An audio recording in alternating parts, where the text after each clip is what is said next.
Hello guys, എല്ലാവരും വന്നാസിൻ്റെ സ്വാഗതം. നല്ലൊരു ചട്ടി കുറച്ച് വലിപ്പുള്ള ചട്ടി വെച്ചിട്ടുണ്ട് അടുത്തിട്ട്. ഞാൻ ഗ്യാസ് ഓണാക്കിയിട്ടുണ്ട്. അപ്പോൾ നമ്മൾ ആടിൻ്റെ ബോട്ടി പുഴുങ്ങി വെച്ചിട്ടുണ്ട്. ആടിൻ്റെ ബോട്ടി നല്ല മഞ്ഞളൊക്കെ ഇട്ട് പുഴുങ്ങി വെച്ചിട്ടുണ്ട്. അപ്പോൾ നമ്മൾ മസാല ആക്കാൻ പോകാം. അപ്പോൾ അതിൽ ഞാൻ ഇതാ വെളിച്ചെണ്ണ, നല്ല നാടൻ വെളിച്ചെണ്ണ പാർന്നിട്ടുണ്ട്. നല്ല നാടൻ വെളിച്ചെണ്ണ പാർന്നിട്ടുണ്ട്. അതിൽ നമ്മൾ 2-3 മണി ഉലുവ കൊടുക്കുന്നുണ്ട്. രസത്തിന് വാങ്ങിയിട്ട് നിങ്ങൾ വാങ്ങി കൂട്ടിക്കോളി ചെയ്തിട്ടില്ല. നമ്മൾ രസത്തിന് വാങ്ങി കൂട്ടുന്നുണ്ട്. ഒരു മണം കിട്ടും നമ്മൾ ഉലുവ കൊടുക്കുമ്പോൾ. അപ്പോൾ അതൊന്ന് പൊട്ടി വാങ്ങിയ ശേഷം അതിലേക്ക് വെളുത്തുള്ളി ഇഞ്ചി വെളുത്തുള്ളി ചായച്ചത്, സവാള ചട്ടിയത്, ഇഞ്ചി ചായച്ചത്, കരിവേപ്പില, പച്ചമുളക്. അപ്പോൾ നമ്മൾ വെളുത്തുള്ളി ഇഞ്ചിയാണ് ആദ്യം എടുക്കുന്നത്. വെളുത്തുള്ളി ഇഞ്ചി അപ്പോൾ അത് നല്ലോണം മൂത്ത് വന്ന ശേഷം നമുക്ക് കരിവേപ്പില, പച്ചമുളകും കരിവേപ്പില, തക്കാളി. ആടിൻ്റെ പൊട്ടി വെക്കുമ്പോൾ നമ്മൾ പച്ചവെപ്പാണ് വെക്കുക. ഞാൻ പച്ചവെപ്പല്ല വെക്കുന്നത്. ഇത് പ്രത്യേക സൈസ് വെപ്പാണ് വെക്കുന്നത്. അപ്പോൾ അതൊന്ന് മൂത്ത് നല്ലോണം ഒന്ന് മൂത്ത് വരണം. അടിപൊളിയായി ഇന്ന് ഉച്ചക്കത്തെ സ്പെഷ്യലാണ്.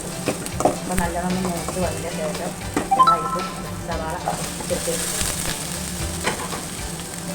അത് നല്ലോണം വാടി സെറ്റാക്കി നല്ലോണം വാടി.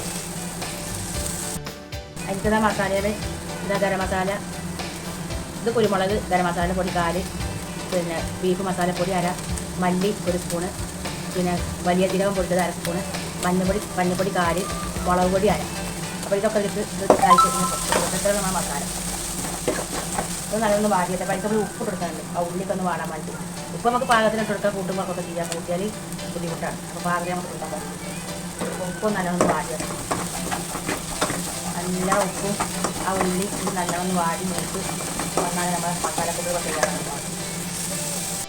ദിവസം മല്ലിയരി പുളിയരി ഇട്ടിട്ടുണ്ട്.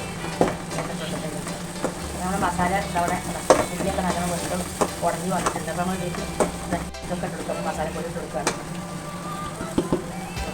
അത് നല്ല സെറ്റായി വരും. നമ്മുടെ മസാലപ്പൊടി അടുത്തിട്ടുണ്ട്. മസാലപ്പൊടി സെറ്റായി നല്ല സെറ്റായി വന്ന് ഇത് വെക്കാത്തവരുണ്ടെങ്കിൽ ആടിൻ്റെ അതേപോലെ വെക്കാത്തവരുണ്ടെങ്കിൽ 1.5 കമ്പിനും കേക്കും സംഭവം തരുന്നില്ല. അത് പൊരി വെച്ചിട്ടാണ് ഒരു 1.5 കിലോത്തോളം ആടിൻ്റെ ബോട്ടി പൊരി വെച്ചിട്ട് അത് നല്ലോണം ഒന്ന് ആ മസാല ഫ്രൈ ആക്കുക. മസാല അല്ലാതെ മസാല വേണ്ട.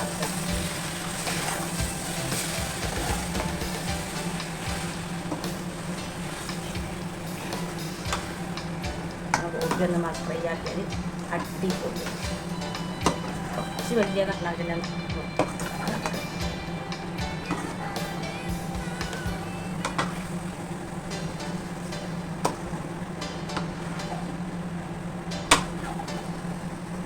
മസാലയൊക്കെ ബോട്ടിക്ക് ഒരു പ്രത്യേക ഒരു മണം കൂടിയാണ്.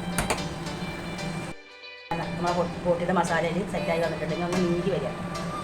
നല്ല നീര് വന്നാലാണ് ആ ബോട്ടിക്ക് നല്ല ടേസ്റ്റ് കിട്ടും. നമ്മളെ ബോട്ടിയാണ് ഫ്രൈ ആയി വന്നിട്ടുണ്ട്. നല്ല നീര് വരിഞ്ഞ് നല്ലൊരു കളറൊക്കെ വ്യത്യാസമാണ്. നല്ല നീരൊക്കെ വരിഞ്ഞ് നല്ല ഫ്രൈ ആയിട്ട് ഇങ്ങനെയാണ് ബോട്ടിയുണ്ടാവും. അപ്പോൾ ഇത് നമ്മൾ നല്ല രസമാണ് കഴിക്കാൻ. പൂവാക്കേണ്ടി പൊഴിഞ്ഞിട്ട് അതിൽ കെട്ടിക്കാട്ട് കഴിക്കാനും ചോറിലൂടി അപ്പത്തിലൂടി എല്ലാവരും കൂടി ഇത് കഴിക്കാം. പൊന്നാരൻ്റെ മക്കളെ കഴിച്ചാൽ അടിപൊളി ടേസ്റ്റാണ്. ആടിൻ്റെ ബോട്ടിയാണ് ആടിൻ്റെ. അപ്പോൾ എല്ലാവരും ഉച്ചക്കത്തെ ഭക്ഷണം പീസ് ഞാൻ നല്ല ആടിൻ്റെ ആടിൻ്റെ ബോട്ടി നല്ല ചോറും ആടിൻ്റെ വള്ള ചോറ് പറഞ്ഞിട്ടുള്ളത് അതും കൂട്ടി ചോറ് വയ്ക്കുകയാണ്. നല്ല ഫ്രൈ ആയ ആടിൻ്റെ ബോട്ടി അടിപൊളി ബോട്ടിയാണ്. നല്ല രസമുണ്ടോ ഒന്നും പറഞ്ഞൊരു രക്ഷയില്ല. അപ്പോൾ ഉച്ചക്ക് ചോറ് വയ്ക്കാത്ത തോരുണ്ടെങ്കിൽ ഇത് പോലും അടിപൊളി നല്ല ഫ്രൈ ആയോ നല്ല ടേസ്റ്റ് ഉണ്ട്.